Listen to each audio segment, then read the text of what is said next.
Praise the lord. ఈరోజు మన లేఖన భాగము అపొస్తలుల కార్యములు 16వ అధ్యాయము 25వ వచనం చదువుకుందాం.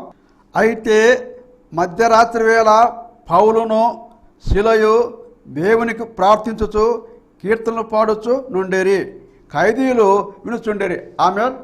దేవునికి స్తోత్రం. హల్లెలూయా, హల్లెలూయా, హల్లెలూయా. స్తోత్రం.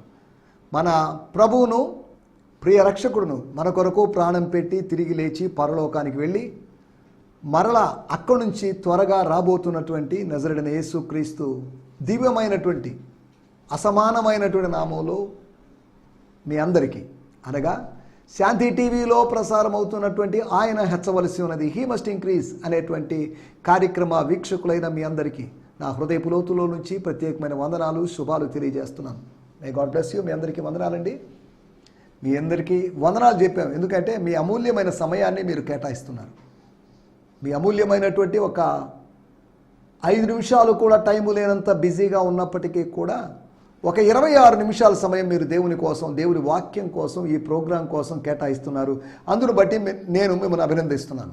నేను అంటున్నప్పుడు నేను ఒక వ్యక్తిగా కాదు, ఒంటరి వ్యక్తిగా కాదు, కానీ నాతో దేవుడు ఉన్నాడది వేరే విషయం, ఆత్మ సంబంధమైన విషయం. నా వెనుకాల ప్రార్థించేటువంటి ఒక గుంపు ఉంది. నాతో పాటు స్టూడియోలో మరొక దైవజనులు పాస్టర్ డి జ్ఞానసూర్యుడు గారు ఉన్నారు.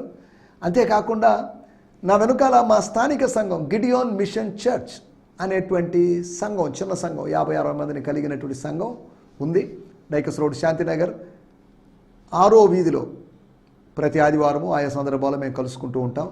అంతేకాకుండా మా స్థానిక సంఘాలు అనగా ముత్తుకూరు, వెంకన్నపురం, అంతేకాకుండా జిర్రావారిపాలెం, బాల్లెడిపాలెం, పెరంకొండ,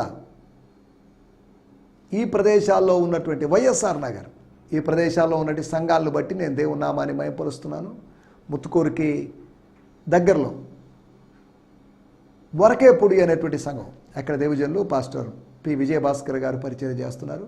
ఈ స్థానిక సంఘములంతా కలిసి మేమంతా ఒక యూనిటీగా ఉన్నాం. మేము ఆత్మలో ఐక్యంగా ఉండడానికి ప్రభు సాయం చేస్తున్నాడు. కనుక ఈ సంఘాలకు, లేకపోతే ఈ సహవాసాలకు, ఈ లోకల్ చర్చెస్కి నేను ప్రతినిధిగా, లేకపోతే వారి కాపరిని అన్నట్టుగా, వారి సేవకుడిని అన్నట్టుగా నేను మీ ముందుకు వచ్చి నిలబడుతున్నాను. దేవుని స్తోత్రం, హల్లెలూయా. కాబట్టి నా వెనుక ఉన్నటువంటి వీరందరిని బట్టి నేను ప్రభు నామాన్ని మహిమపరుస్తున్నాను. కాబట్టి నేను గొప్ప కానే కాదు, నా వెనుక ఉన్నవారే గొప్ప.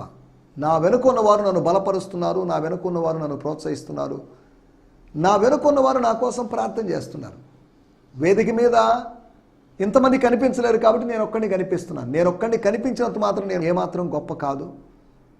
వెనకాల, వేదిక వెనకాల ఉన్నవారు, మరుగైన వారు, తమను తాము మరుగుపరుచుకున్నవారు, వారే ధన్యులు, వారే శ్రేష్ఠులు అనే సంగతిని గుర్తు చేస్తూ, మీకు ఇంకా కొద్ది సమయం, కష్టమే అయినప్పటికీ దీన్ని స్పేర్ చేయండి, ఈ సమయాన్ని మీరు కేటాయించాల్సిందిగా మిమ్మల్ని కోరుకుంటున్నాం.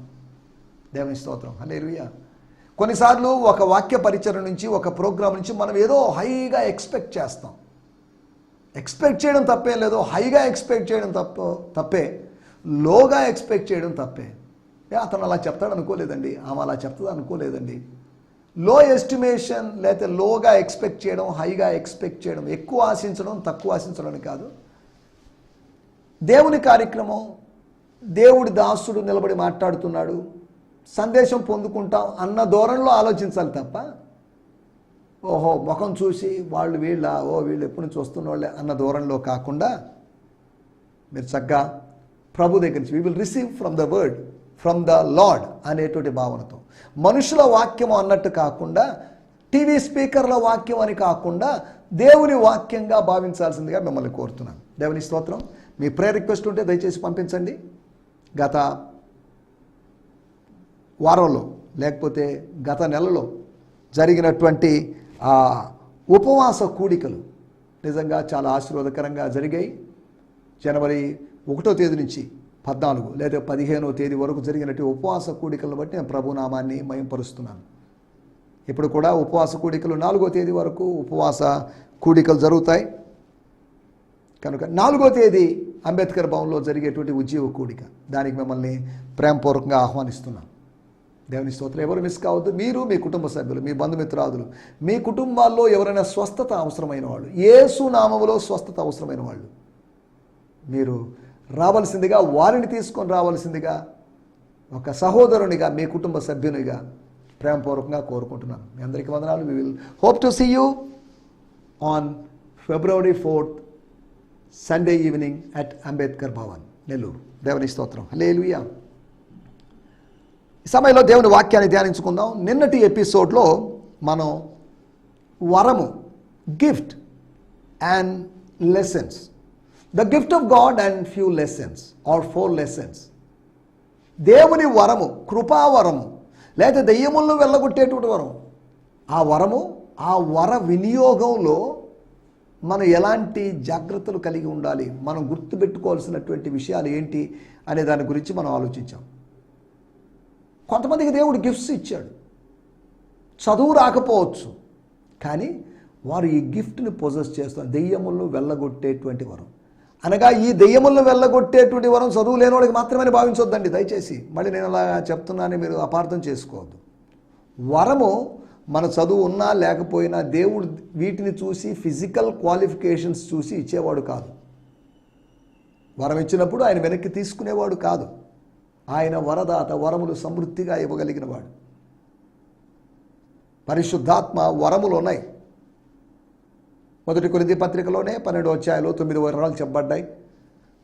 అంతా కలిపి 30కి పైగా వరాలు ఉన్నట్టుగా బైబిల్ మొత్తంలో బైబిల్ పండితులు చెప్తున్నారు. ఇప్పుడు వాటిలోకి వెళ్ళడం లేదు.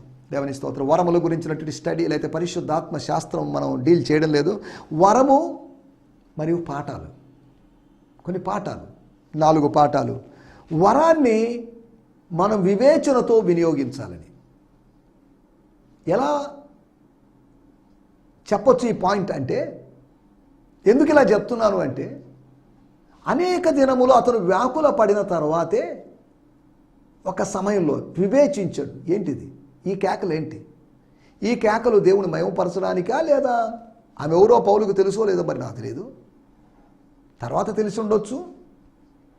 తర్వాత లాభ సాధనం పోయిన తర్వాత యజమానులు వచ్చారు, దాడి చేశారు, మ్యాన్ హ్యాండ్లింగ్ చేశారు. కాబట్టి అర్థమైంది, ఓహో వీళ్ళు అనమాట ఈ కేర్ ఆఫ్లో ఇన్ని రోజులుగా ఎలా జరుగుతుందన్నమాట.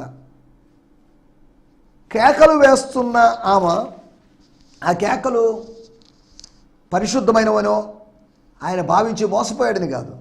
ఆమె పౌలును మమ్మును వెంబడించి, పౌలును మాత్రమే కాదు మమ్మును అనగా నన్ను, సైలస్ని, యవనస్తుడైన తిమోతిని వెంబడించి ఈ మనుషులు అనగా ఈ 3+1 ఈ 4 మనుషులు సర్వోన్నతుడైన దేవుని దాసులు. దేవుడు సర్వోన్నతుడు. He is most high God. Most high అంటున్నప్పుడు మోస్ట్ హై కన్నా హైయెస్ట్ ప్లేస్ లేదు, హై ప్లేస్ లేదు. అనగా 3వ ఆకాశాన్ని మించిన ఆకాశం లేదు, ఆ ఉన్నతమైన స్థలాన్ని మించినటువంటి స్థలము లేదు. These are the servants. వీళ్ళు ప్రభుత్వానికి దాసులు కాదు, వీళ్ళు మతానికి దాసులు కాదు, వీళ్ళు దేవుని దాసులు. వీరు సర్వోన్నతుడైనటువంటి దేవుని దాసులు. అనగా మా యజమానుడైనటువంటి లూసిఫర్ను పడవేసినటువంటి దేవుడైనటువంటి యెహోవా దేవుడైనటువంటి సృష్టికర్త అయినటువంటి ఆయన్ను సేవించేవాళ్ళు, ఆయన యొక్క కొత్త నిబంధన యాజకులు అని పబ్లిసిటీ. ఆ పబ్లిసిటీ అవసరం లేదు, ఎవరు అడగలేదు. ఎవరు వీళ్ళు? వాళ్ళ యొక్క ఐడెంటిటీ, అస్తిత్వ సంక్షోభం జరగలేదు.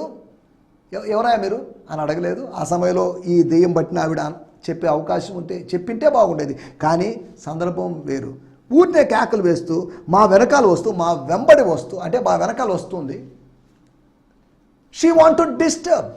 దురాత్మ యొక్క పని ఎప్పుడు డిస్టర్బ్ చేసేటువంటి పని, దేవుని యొక్క పని ఎప్పుడు డెవలప్ చేసేటువంటి పని. ఒక డిస్టర్బెన్స్ తర్వాత డెవలప్మెంట్ ఏర్పడింది, కానీ అదే సమయంలో డెవలప్మెంట్ జరుగుతున్నప్పుడు డిస్టర్బ్ అవుతూనే ఉంటాం. మనం డిస్టర్బ్ అవుతాం, మన టీం మెంబర్స్ డిస్టర్బ్ అవుతారు, చుట్టుపక్కల వాళ్ళు డిస్టర్బ్ అయ్యేటువంటి అవకాశం ఉంది. కాబట్టి ఒక వివేచనను బట్టి, ఆత్మలో చూడడాన్ని బట్టి, ఆత్మలో ఆమెలో ఉన్నటువంటి దురాత్మను చూసి ఆమె వైపు తిరిగి స్తోత్రం, లేకపోతే వెంటనే అది ఆమెను వదిలిపోయింది. దాని వైపు తిరిగి, దాని వైపు అంటే ఆ చిన్నదాన్ని ఉద్దేశించి చిన్నదాన్ని దాని అన్నా తప్పే లేదు. చిన్నది అన్న మాటకి పెద్ద గౌరవం ఇవ్వాల్సిన అవసరం లేదు. అలాగని తక్కువ చూసి చిన్న చూపు చూసి మాట్లాడటం లేదు. దానివైపు తిరిగి వెంటనే అది ఆమెను వదిలిపోయాను అనగా వివేచన ఉపయోగించి వరాన్ని ఉపయోగించుకున్నటువంటి అపోస్తలుడైన పౌలు గురించిన ఉదాహరణ. రెండవదిగా వినియోగానికి ఒక సమయం ఉంటుంది. కొత్త బిచ్చగాడు పొద్దెరగడు అన్నట్టుగా కొంతమంది కొత్తగా సేవకు వచ్చిన ఏదో హడావిడిగా వచ్చి చేసేసి స్థలము కాని స్థలములో, అనువు కాని చోట, సమయం కాని సమయంలో కొంతమంది డిస్టర్బ్ చేస్తున్నారు. పక్కన చర్చికి వెళ్ళే వాళ్ళని, ఏదో చర్చికి కొంతకాలం వెళ్తున్న వాళ్ళని డిస్టర్బ్ చేస్తున్నారు. కొంతమంది అక్కడెక్కడ, నేను ఇప్పటికీ యవనస్తుల్ని మన నెల్లూరు పట్టణంలో అక్కడెక్కడ కొంతమంది యవనస్తులు తయారయ్యారు. మంచిదే, తప్పేం లేదు, యవనస్తులు లేవాలి. వాళ్ళు ఉన్నటువంటి ఎగ్జిస్టింగ్ వర్క్ని వాళ్ళు ఎస్టింగ్విష్ చేయాలనే ఉద్దేశంతో వచ్చినటువంటి అపవాది అనుచరులేమో అనిపిస్తుంది నాకు. చూడండి, సరైన విజన్ లేదు, సరైన పిలుపు లేదు, ఆత్మ నింపుదల లేదు, కానీ ఏదో సేవ చేస్తున్నారు అని చెప్పేసి ఉన్నటువంటి మినిస్ట్రీని డిస్టర్బ్ చేసేటువంటి కొంతమంది ఉన్నారు. నేను ఎవరిని వ్యక్తిగతంగా ఉద్దేశించి చెప్పడం, జనరల్గా జరుగుతున్న విషయాలు చెప్తున్నాను నేను. మూడో విషయాన్ని నేను మీకు జ్ఞాపకం చేస్తాను. ఒక వినియోగానికి ఒక సమయం ఉంది. For everything there is a time, there is season. మూడోది, వినియోగం తర్వాత ఒక డేంజర్ ఒకటి ఉంది, ఒక విపత్తు ఉంది. వినియోగం తర్వాత మనం గుర్తుపెట్టుకోవాల్సిన విషయం, ఆ విపత్తుకు భయపడిపోయి వినియోగించుకోకుండా ఉండాలి, సోమరిగా ఉండాలి, ఆగిపోవాలి, పని చేయకుండా ఉండాలి నేను అనడం లేదు. వినియోగం తర్వాత ఒక విపత్తు ఉంటుంది. ప్రతిసారి ఉండాలి రూల్ ఏం లేదు, ఒకసారి ఉండొచ్చు, ఉండకపోవచ్చు. ఇక్కడ the next danger after utilising the gift of the exorcist, లేకపోతే casting out demons, there was a danger waiting for them. Punishment, harassment, లేదంటే attacking was waiting for them. దేవుని స్తోత్రం. దేవుని దెయ్యాన్ని వెళ్ళగొట్టాము అనే సంతోషం కన్నా దేహశుద్ధి జరిగిందనే బాధ అధికమై ఉండొచ్చు. మూడో విషయము, వచ్చేటువంటి విపత్తును ఆత్మలో గుర్తిద్దాం. అంటే రాబోయేటువంటి సునామీని గురించో, భూకంపాన్ని గురించో, తుఫాను గురించో, వీటి గురించని కాదు నేను అంటాను. మినిస్ట్రీ తర్వాత సాతానుడు ఊరుకోడు. ఒక ఆత్మ సంబంధమైన పరిచర్య జరిగితే సాతానుడు ఊరుకోలేడు. కొంతమంది ప్రజలు తన రాజ్యంలోంచి దేవుని రాజ్యంలోకి వెళ్తుంటే సాతానుడు ఊరుకోడు. వాడు ఏదో చేయాలని ప్రయత్నం చేస్తాడు. నాలుగో విషయము, వరాన్ని బట్టి మన ఫలాన్ని మనం వినియోగించుకోవాలి. వరము మాత్రమే కాదు, వరముతో కలిసి ఫలాన్ని అతడు సహించాడు, భరించాడు, ఓపిక కలిగి ఉన్నాడు. He endured, he bear that lady. ఒకవేళ అడిగి అంటారు, ఏం సార్ మౌనంగా ఉన్నారేంటి, ఆమెతో కేకలేస్తున్నా కానీ. No problem, just hold on, ఆగండి, తొందరపడద్దు, ఇంకా టైం ఉంది. పెరుగుట విరుగుట కొరకే అన్నారు కాబట్టి అరవనండి. ఒక్కరోజు, 1-2 రోజులు కాదు, 40 రోజులు ఉదయం సాయంత్రం గొల్లియాతు కేకలేస్తున్నాడు. వాడు అనుకోని ఉండొచ్చు గొల్లియాతు ఇంకా మరికొన్ని రోజులు, ఇంకో 50-60 రోజులు కూడా కేకలేస్తానని. కానీ 41వ రోజు వాడి నిర్ణీత సమయం గడిచిన తర్వాత దేవుడు తాను ఏర్పాటు చేసుకున్నట్టు ఒక వ్యక్తిని పంపించాడు. అనగా గొల్లియాతుకు ఒక ఎక్స్పైరీ డేట్ దేవుడు పెట్టాడు. శత్రువు యొక్క ఎక్స్పైరీ డేట్ని నువ్వు గుర్తుపెట్టుకోవాలి. దాన్ని దేవుడు నీకు బయలుపరిచాడా, నువ్వు చాలా హ్యాపీగా ఉండగలవు. దాన్ని నీకు బయలుపరచలేదా, వెయిట్. అనుకోకుండా 41వ రోజే వచ్చాడు కాదు, దేవుడు అతన్ని పంపించాడు. ఇదంతా ప్లాన్ ప్రకారం. ఇక్కడ యుద్ధం జరుగుతుండగా, ఇక్కడ వాడి అరుపులు జరుగుతుండగా, అవతల వైపు తండ్రి కుమారుణ్ణి సిద్ధపరిచి తగిన సమయంలో కుమారుణ్ణి ఇక్కడే పంపించాడు. తగిన సమయంలో కుమారుణ్ణి యుద్ధ రంగానికి. అతను ఏదో సమయంలో వచ్చినప్పుడు గొల్లియాతు అరవకుండా ఉండింటే అతను ఉదయం వచ్చి ఉంటాడో లేదా సాయంత్రం వచ్చి ఉంటాడో మనకు తెలియదు. విన్నాడు, ఏంటిది, ఎవడు అరుస్తున్నాడు. అప్పుడు ఇది ఈరోజు ఆరంభమైన స్టోరీ కాదు, 40 రోజులుగా జరుగుతున్న స్టోరీ. 40 రోజులుగా జరుగుతున్న కథ అయినప్పటికీ 40 రోజులుగా పిరికి వాళ్ళుగా, 40 రోజులుగా ప్రజలకు నిద్ర లేని రోజులవి. ఇలా జరుగుతున్నప్పటికీ సున్నతి పొందినటువంటి దేవుని బిడ్డలు, సైన్యములకు అధిపతి యెహోవాను సేవించేటువంటి దేవుని బిడ్డలు పిరికి వాళ్ళగా మారడం చూసి దావీదు ఎంతో బాధపడ్డాడు. మనలో ఫలము పంచేయాలి, ఆత్మ ఫలములు కలిగి ఉండాలి, వరము ఫలములు కలిగి ఉండాలి. 1 కొరింథీ పత్రిక 7వ అధ్యాయంలో రాయబడింది, ఏ కృపావరమునందు లోపం లేకుండా ఆయన ప్రత్యక్షత కొరకు ఎదురు చూడాలని. రోమాపత్రిక 8వ అధ్యాయంలో రాయబడింది, ఆత్మ యొక్క ప్రథమ ఫలములను పొందిన మనం మూలుగుతున్నాం, ఆయన రాక కోసం ఎదురు చూస్తున్నాం అనే మాటలు కనిపిస్తాయి. అనగా వరమైన ఫలమైన ప్రభు రాకడ కోసం, ప్రభు రాకడ కొరకు మనల్ని సిద్ధపరచడానికి, ఇతరులు కొంతమందిని సిద్ధపరచడానికి పనికొస్తుంది. వరము అనేది వనరులు సమకూర్చుకోవడానికి ఓ ఫండ్ రైజింగ్ కోసం కాదు. నాకు స్వస్థ వరం ఉంది, నేను ప్రార్థన చేస్తాను, నాకు ఏదైనా డబ్బులు ఇవ్వండి, నేను ప్రవచిస్తాను, నాకు ఏదైనా ఆఫరింగ్ సెండ్ చేయండి. విదేశాల్లోంచి చాలామంది దైవజనులాగే ఉన్నారు. This is some prophecy, I want to prophesy something, personal prophecy, send $10, $20, $30. Begging అనేటువంటి అడుక్కునేటువంటి విధానాన్ని మానుకోవాలి. ఇండియన్స్ అయినా అమెరికన్స్ అయినా కానీ. మన దేవుడు బెగ్గర్ కాదు, మన దేవుడు ఈజ్ ఎ రిచ్ గాడ్. సరే, దేవుని స్తోత్రం. వీటి గురించి మనం నిన్న ఆలోచించాం. రండి మనం ఈ సమయంలో దేవుని వాక్యాన్ని ధ్యానించుకుందాం. మన సమయం కొద్దిగా ఉంది, 10 నిమిషాలు మాత్రమే సమయం ఉంది కనుక అపోస్తుల కార్యములు 16వ అధ్యాయము 25వ వచనం. అయితే ఇన్ ద మిడ్ నైట్, అంటే మధ్యరాత్రి వేళ,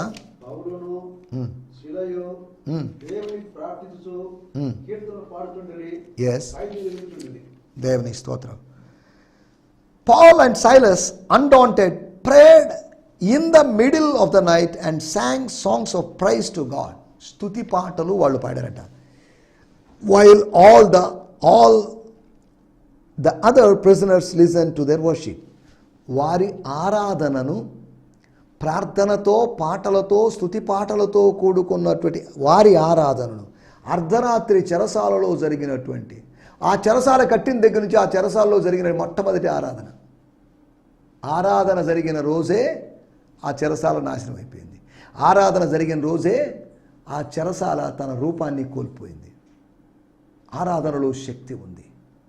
ఆరాధనలో శక్తి ఉందంటే ఆరాధిస్తున్నప్పుడు దిగి వచ్చే దేవుడు, ఆరాధన చేసేటప్పుడు ఆరాధనలో వచ్చేటువంటి స్తుతుల మీద ఆసీనుడయ్యే దేవుడు, ఆరాధన తర్వాత అద్భుత కార్యములు జరిగించేటువంటి దేవుని బట్టి ఆరాధన అద్భుతం. దేవుని స్తోత్రం. హల్లెలూయా. Paul and Silas undaunted అంటే ఏమాత్రం అలసిపోకుండా, అలసటను మరిచి, prayed in the middle of the night and sang songs of praise to God while all the other prisoners listened. అంటే ఖైదీలు కూడా నిద్రపోలేదు. ఇంకా వాళ్ళు అలసిపోయి ఉంటారు, లేదా జైల్లో ఉన్నారు కాబట్టి అలసిపోవచ్చు. వీళ్ళు ఫ్రెష్ ఖైదీలు కాబట్టి ఫ్రెష్ ఖైదీలు పాడుతున్నప్పుడు, వర్షిప్ చేస్తున్నప్పుడు సీనియర్ ఖైదీలు వింటూ ఉన్నారు. ఎవరు నిద్రపోలేదు. అది మధ్యరాత్రి అయినా కానీ నిద్రపోలేదు. నిద్రపోయేటట్టు అక్కడ పరిస్థితులు లేవు. మన విషయాలు మనం ఆలోచిద్దాం. వాడుక భాషలో కూడా మనం చదువుకుందాం. అపోస్తుల కార్యములు 16వ అధ్యాయం 25వ వచనం. స్తోత్రం, స్తోత్రం. హల్లెలూయా. అర్ధరాత్రి వేళ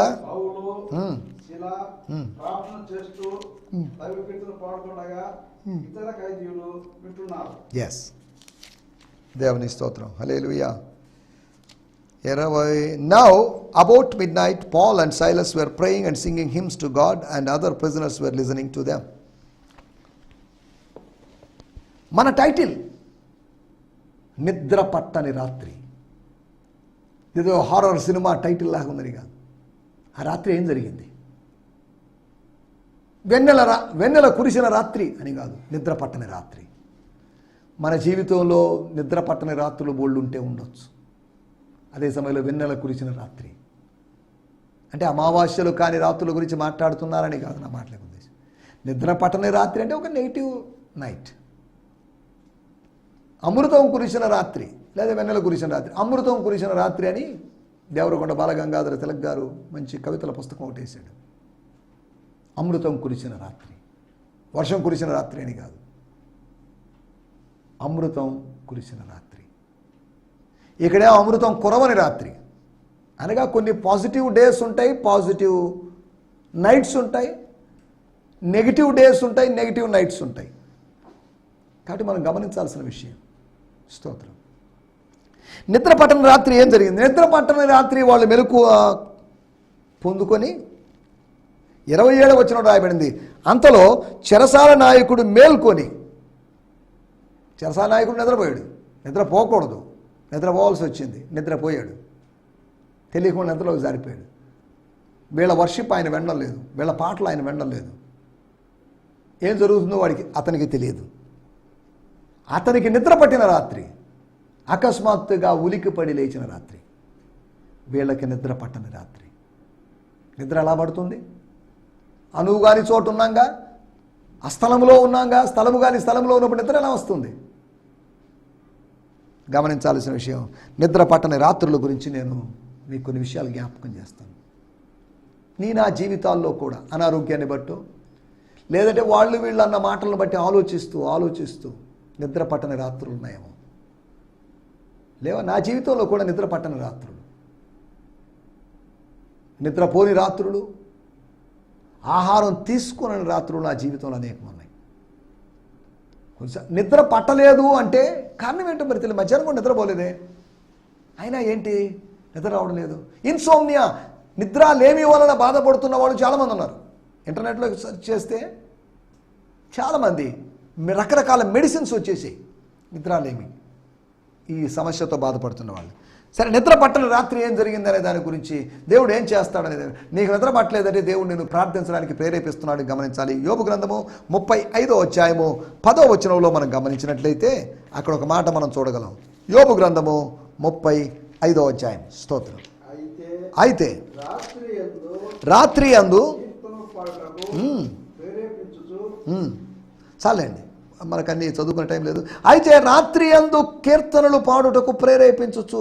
స్తుతి కీర్తనలు లేదా మామూలు కీర్తనలు, దావీదు కీర్తనలు అప్పటికి లేవు కాబట్టి యోబు గ్రంథంలో కీర్తనలు పాడుటకు ఒక ప్రేరణ,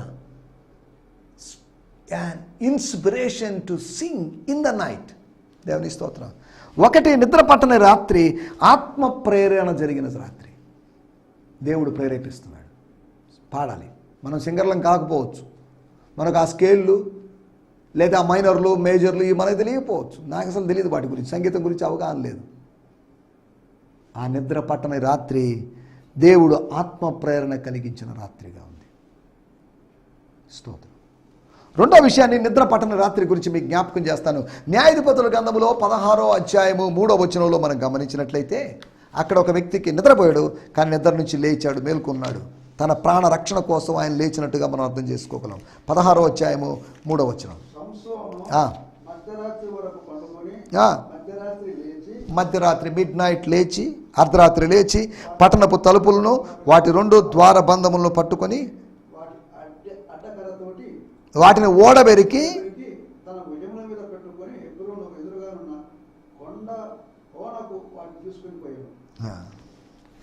ఏదో సినిమాలో చూపిస్తే గ్రాఫిక్స్లో చూపించారనుకుంటారు. ఇక్కడ వాక్యంలో చెప్పారంటే గ్రాఫిక్స్లో చెప్పబడిన వాక్యం కాదు ఇది. గ్రాఫిక్స్లో జరిగిన సంఘటన గురించి వర్ణించేది కాదు ఇది.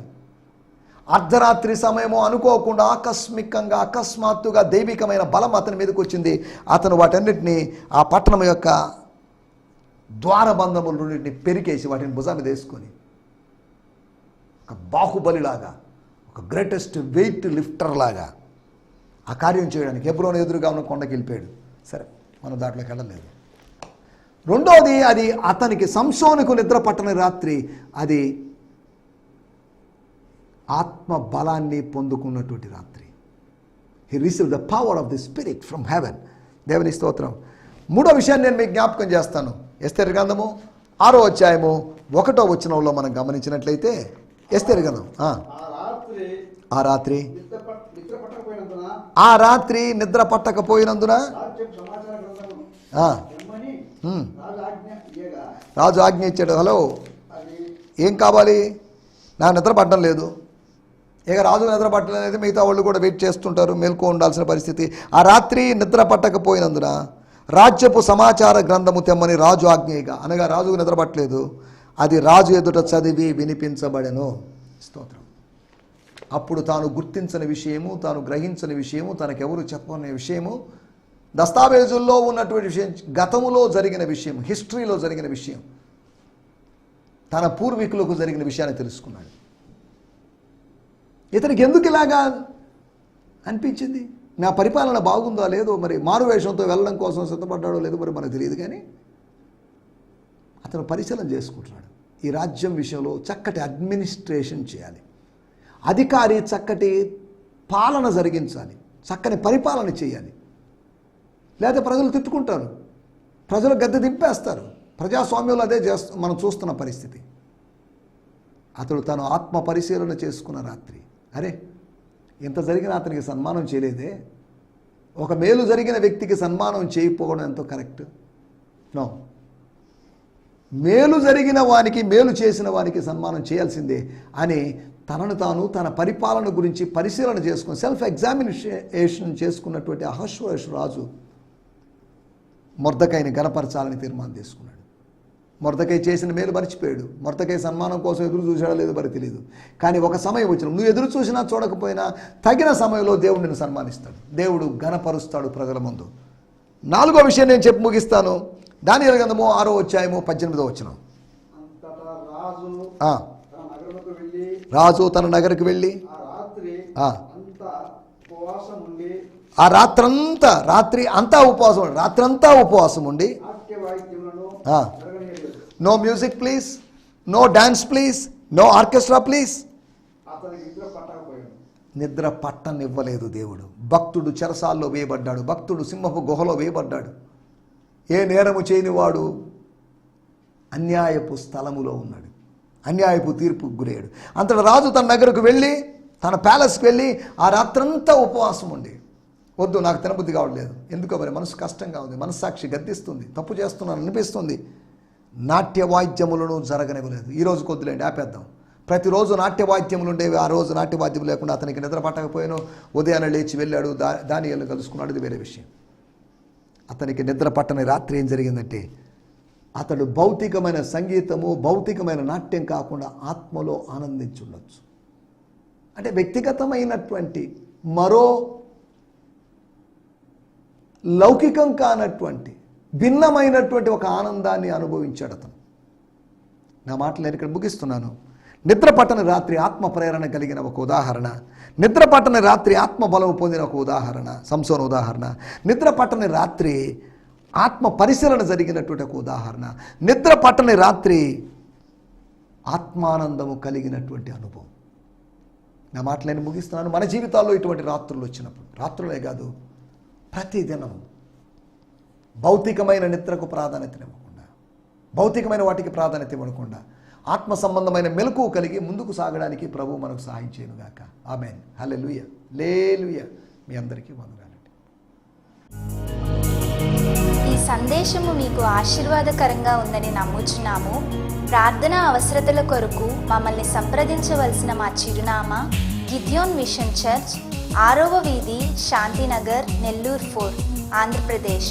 పిన్ 524004.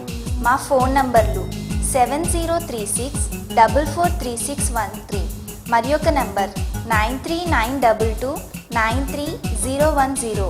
మా ఈమెయిల్ ఐడి gfihmi2015@gmail.com. దేవుడు మిమ్మును ఆశీర్వదించునుగాక. ఆమేన్.